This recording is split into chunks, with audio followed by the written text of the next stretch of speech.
Tak ahoj, zdraví vás Johnny 5. Přiblíží se nám Velikonoce, tak jsme si připravili proutky, aby jsme vyrobili nářadí. Připravili jsme si 8 proutků, každý to dělá z jiného počtu, já dělám z 8. Připravil jsem si provázek, kterým si to svážu. Samozřejmě je potřeba to svázat ve špičce, ne dole v tom tlustým, ale ve špičce. Jo? Potom si to rozdělíte na 2 půlky, levá a pravá, 4 a 4.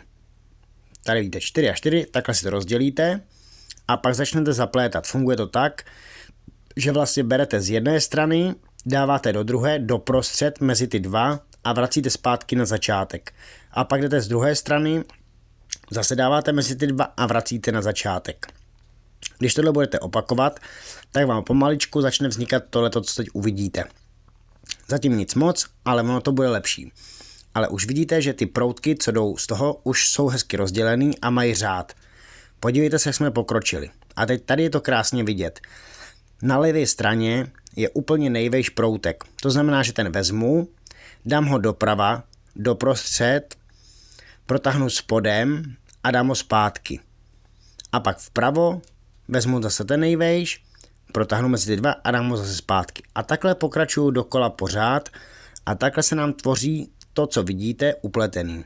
Furt zleva doprava, mezi ty dva, zpátky vrátit, až nám z toho vznikne už pomaličku to, co teď uvidíte.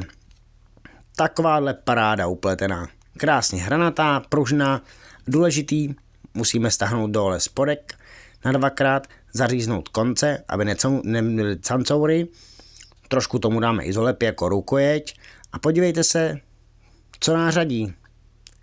Jak se vám líbí?